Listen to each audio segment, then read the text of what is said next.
Missouri is number 15 in the AP basketball poll. How high can it go? Let's talk about it on Locked On Mizzou.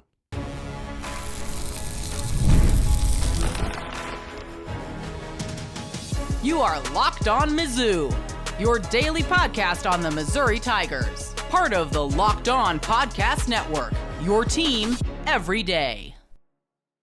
Hey, all you true sons and daughters, I'm John Miller, your Mizzou mafioso and the central scrutinizer of Missouri Tigers football and basketball. Coming up on today's program, going to talk a little bit of football as well, of course.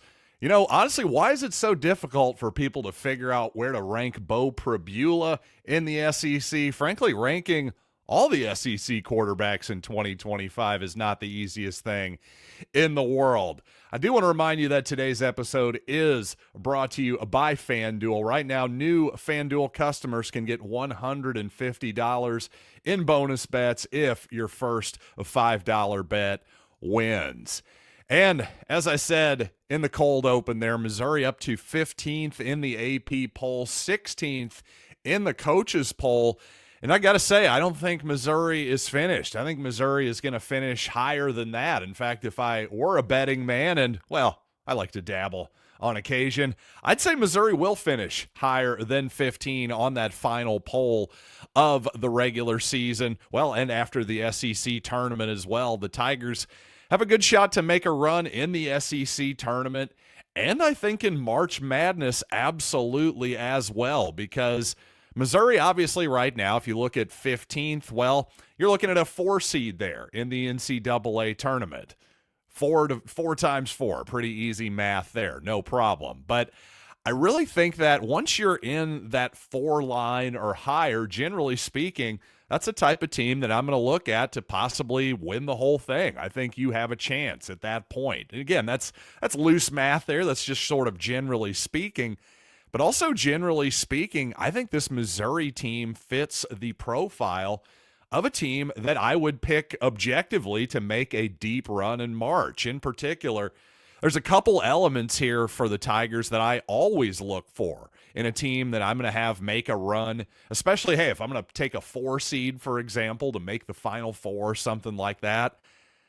I want a team that plays defense, because I can't just have a team that's top 10 in the country in offense and, say a porous defensive unit. That's simply just, from my experience, of course, there are exceptions to this rule, of course, but more often than not, if you're going to win 4 games in a row against March caliber competition, you're going to need to get some stops. It can't just be 4 straight games of, hey, we hit our 3-pointers. Generally speaking, that's not going to happen for you. It can, but I don't want to count on it. But what I do want to count on, another factor here that I always look for in teams that are making a big run in the big dance, is experience at the guard position. Oh, man, Missouri has that in spades with Caleb Grill, Tamar Bates, Tony Perkins, a 5-year senior. I mean, we just have really experience galore at that position. Jacob Cruz is more of a forward, of course, but you could even include him into that equation as well. So to me, Missouri just has all the elements of a team that could go a long way in March, and a team that's probably going to continue to rise up the rankings here as the season goes along. And in particular, if Missouri can pull off what will be, I suppose, a small upset. I don't know. I haven't seen any lines out there for Missouri against Alabama in Columbia here on Wednesday night. Regardless, that game's pretty much a toss-up. But if Missouri can win it over a top 5 Alabama unit, they are top 5 still, right? Yes, number 4 is the Crimson Tide in the latest AP poll.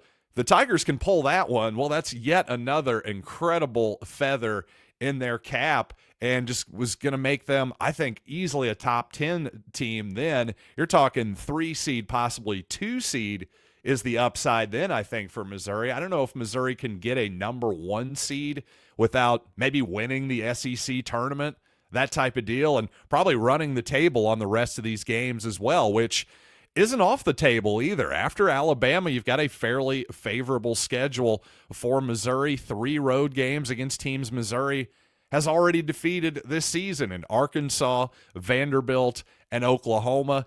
And then 2 more home games as well against winless in the SEC, South Carolina. And then finishing it off with Kentucky, who's been, well, a little bit hitting the injury bug here, it seems, a little bit lately, and also has been somewhat of an up and down unit. You got to favor the Tigers at home on senior day against just about anybody at this point, really, but definitely against Kentucky right now. That's how good the Tigers are playing basketball at the moment. Notably, the Tigers are now 8 spots ahead of the Kansas Jayhawks after, well, another bit of a rough week for Kansas. And I'll be honest, Kansas fans seeming rather upset this season, and that makes me, well, very, very happy. They seem to be confused about this new world of college basketball where everyone actually gets to pay their players. Shocking that not everybody in the world, not all of these premier basketball players maybe want to go to Lawrence, Kansas to spend their college years now that everybody can legally pay all of their players. So sorry to all you Kansas Jayhawks fans out there. Hopefully the heavy sarcasm is noted by everyone in the audience there. But regardless, Mizzou obviously comfortably ahead of Kansas at this point. I would argue that there's a few teams that I think are ahead of Missouri right now. Notably, I think St. John's, I think Michigan State. I think Missouri easily has a better resume than both of those two teams. Certainly they have more impressive victories, and if the quality of victory, if that's going to be your biggest metric, well, again, I think Missouri can climb up even higher here. That's the main point here. Obviously, with a few weeks to go, plenty can change from Missouri's perspective, St. John's perspective, Michigan State, and the whole deal. I will say this, one thing I liked, I think I brought this up, it's worth mentioning again, another positive sign for Missouri. Well, a comfortable win against Oklahoma at home, but I thought just way too many careless inbounds passes, both on the side outs and the baseline inbounds plays. And quite honestly, against Georgia, not only did Missouri clean that up, well, that was about as clean of a half as you can possibly play offensively on every level. The Tigers with 0 turnovers in the second half in that Athens victory, just 3 for the entire game. So obviously Missouri, I'm sure that Dennis Gates and his staff emphasized something there. Something had to be corrected in practice, and by God, they corrected it. I'll say that. Really impressed again. That's something that is easier to do when you have a bunch of senior leadership, especially, I would say, at the guard position. So another reason to believe this Missouri team, unless you're one of the absolute elite teams in the country, I wouldn't want to play Missouri if I were hardly anybody else. And a spoiler alert for this week, I will be back on the SEC squad. Go ahead and subscribe, of course, for free to Locked On SEC on YouTube and wherever you get podcasts. But this past week on the show that I missed, I was listening back to my colleagues, and they were talking about ranking the rest of the league and their quarterbacks. And I have to say, Pribula down low for the rankers. Almost all of them had Pribula 14th, 15th in the league out of 16 teams, something like that. Well, is that fair? Is that surprising? What's my response to these people and their Beau Pribula dismissal? Well, we'll talk about that in just a minute. First, though, FanDuel. Yes, today's episode brought to you by FanDuel. And when the game tips off, the NBA action is just getting started. And there's no better place to get in on it than FanDuel, America's #1 sportsbook. The live bets. That's really where it's at. So even if you miss the opening tip, you're still in on the action whenever you want to be. I really love using this feature because it really does make every moment of the game exciting. Right now, FanDuel customers can get $150 in bonus bets if your first $5 bet wins.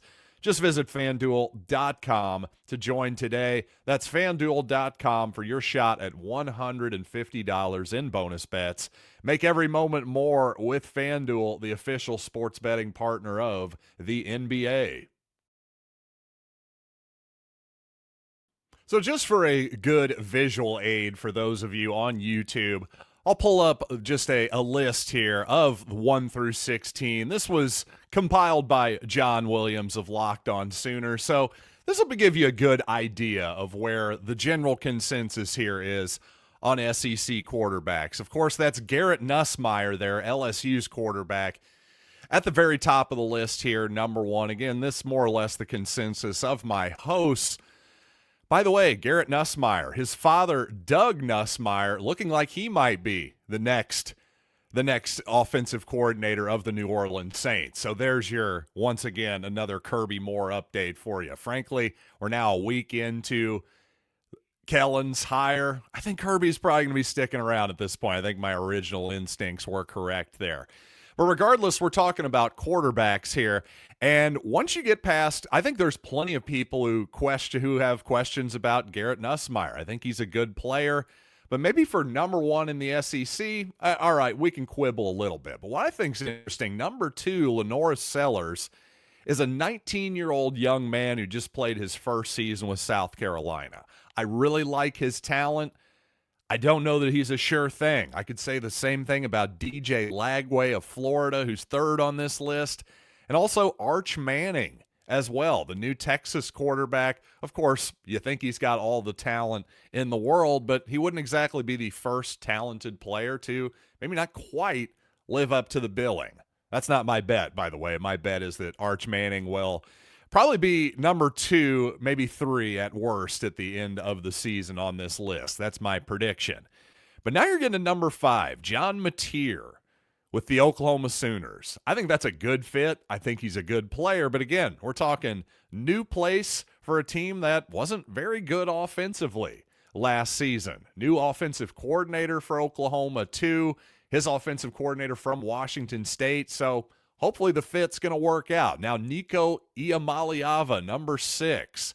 Diego Pavia, number 7. Frankly, I would flip those. I think Pavia is a little bit underrated here. Not really sure why DJ Lagway is getting the benefit of the doubt over Vanderbilt's Diego Pavia.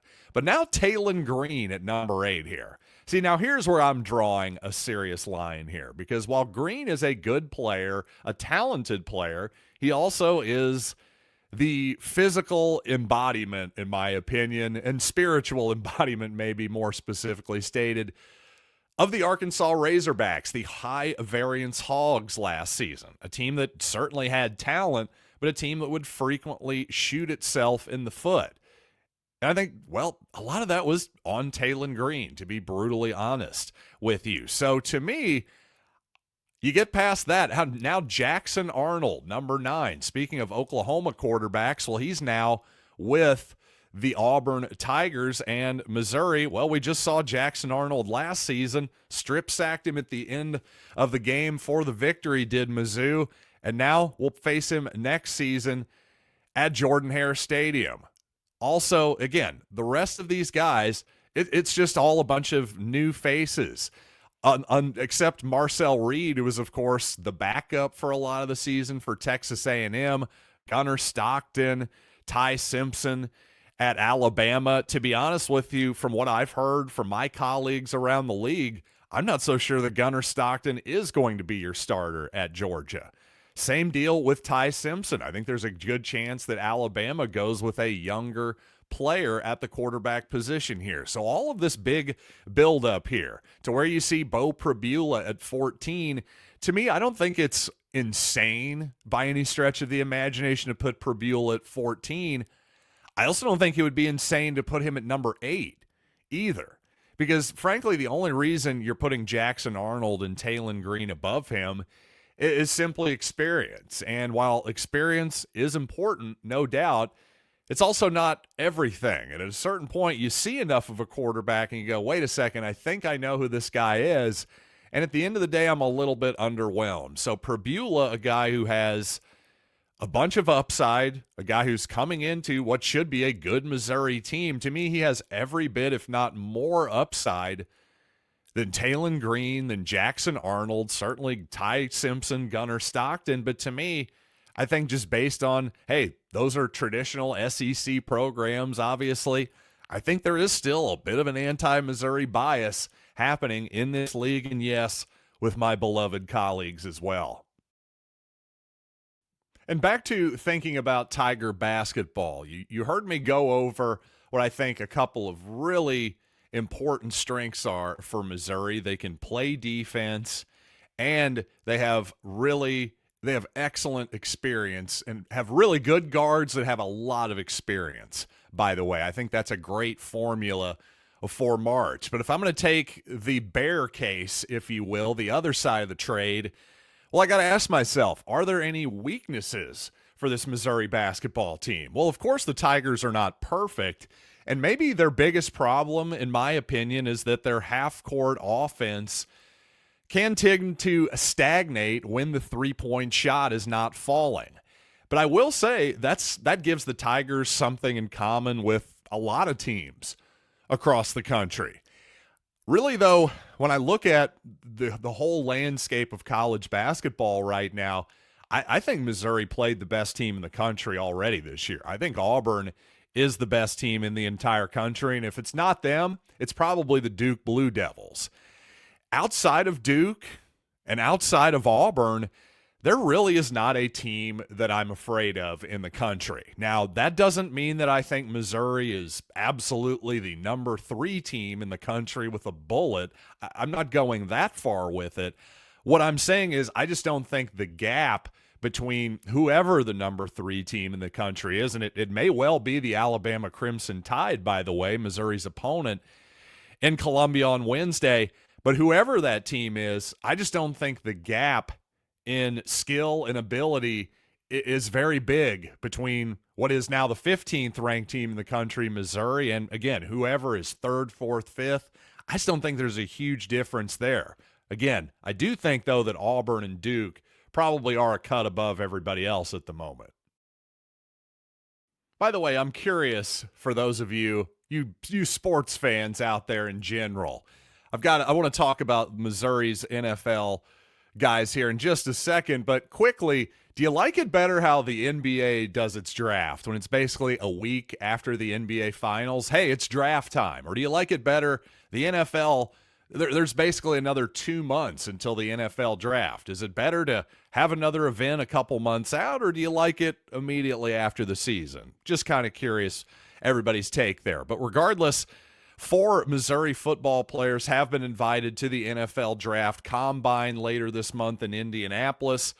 To nobody's surprise, of course, Luther Burden III and Armand Mimbu, a couple likely first-round picks there, will be in attendance.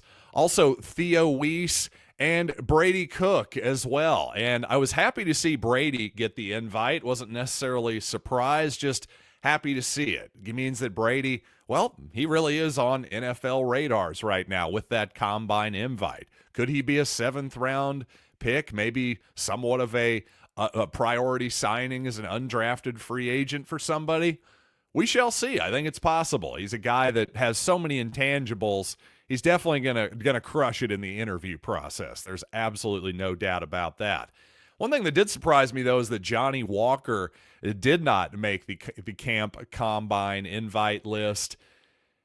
That surprised me. I have to say I'm not the highest on Johnny Walker in terms of his NFL future, but what the heck do I know? I certainly thought that he was good enough to get an invite to the combine, so who knows? Maybe that'll drive him to work even harder here in the offseason. I will say on the positive side, I still think Theo Weiss remains potentially one of the best values in the draft at receiver here coming up.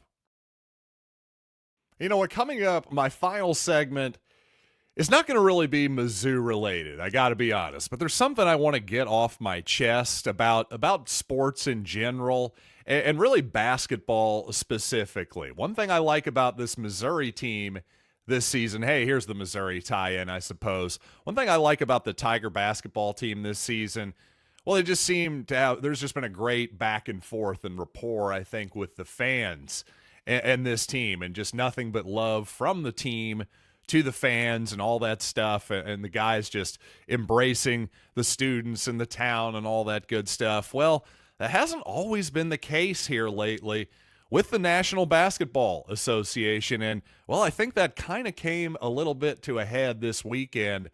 So I want to talk about somebody finally thinking of the fans right after these quick words.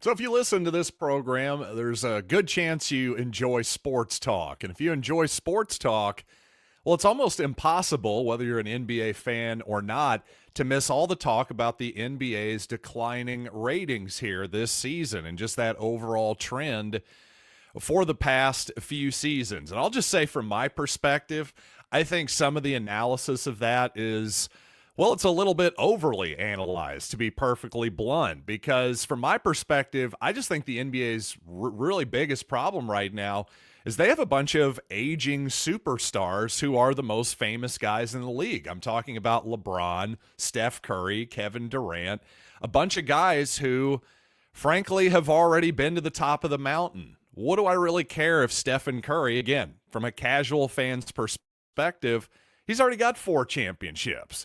If he gets his 5th, okay, who really cares? Unlike, again, years ago when LeBron went back to Cleveland, for example, whether you like LeBron or not, that was an interesting moment and storyline, especially for that team going up against the 73-win Warriors, all that good stuff.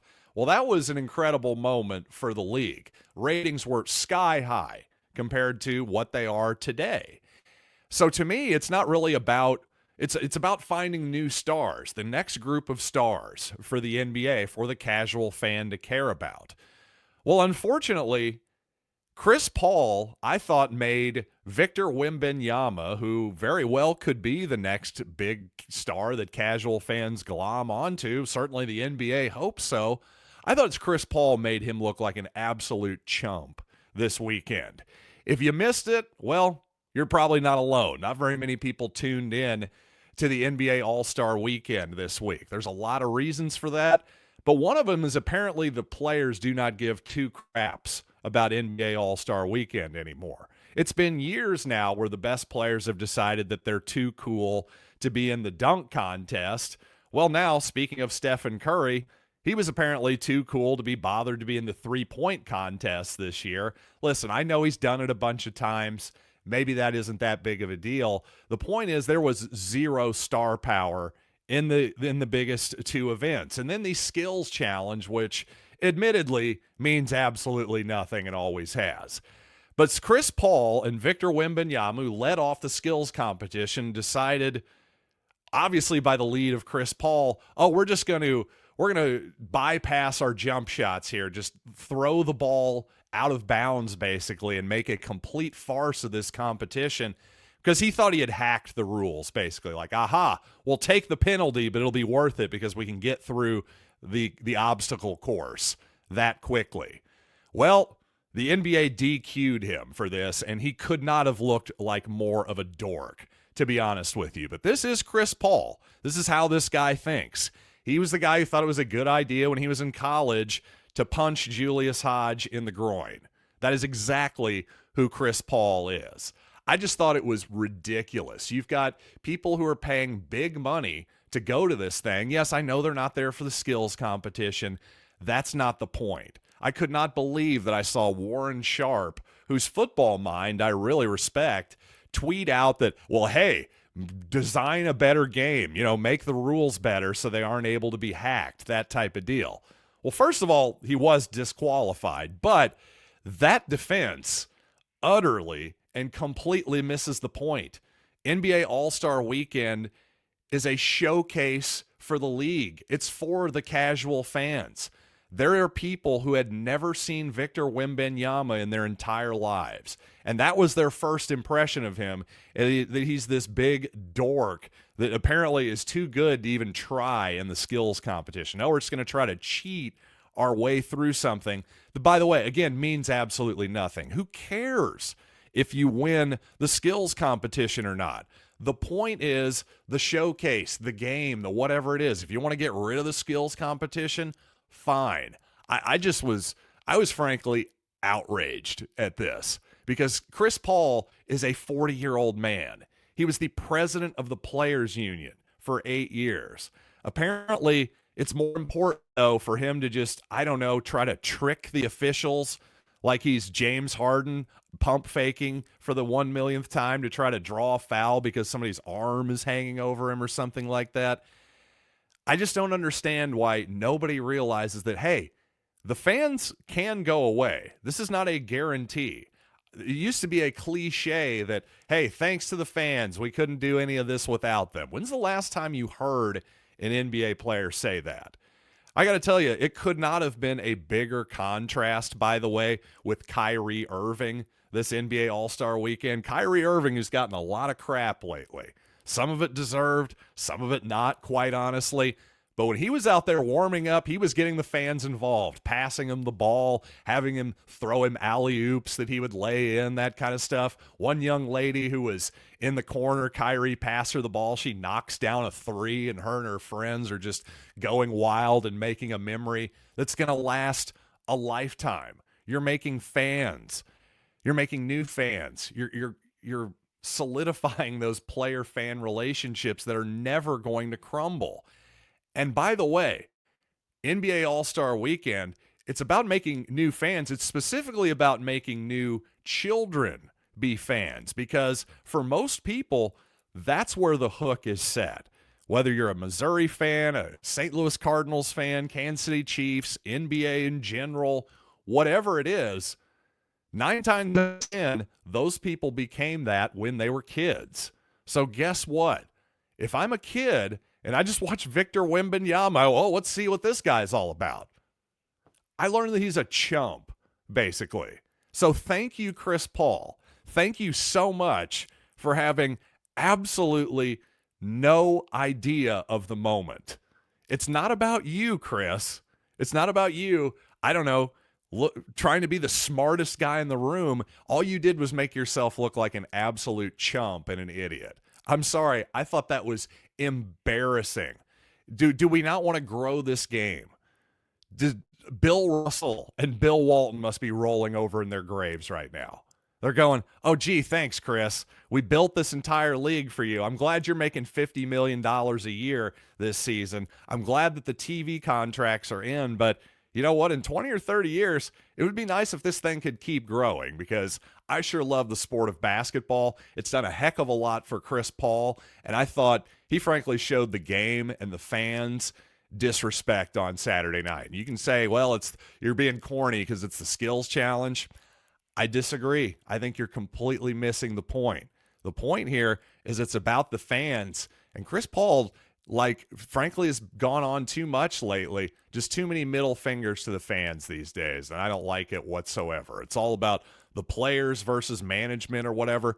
Don't forget about the customers, because they're the most important factor of all. And with all that being said, I love you, my Locked On Mizzou customers. I never forget about you or take you for granted, and I'll be back on Tuesday with another edition of Locked On Mizzou.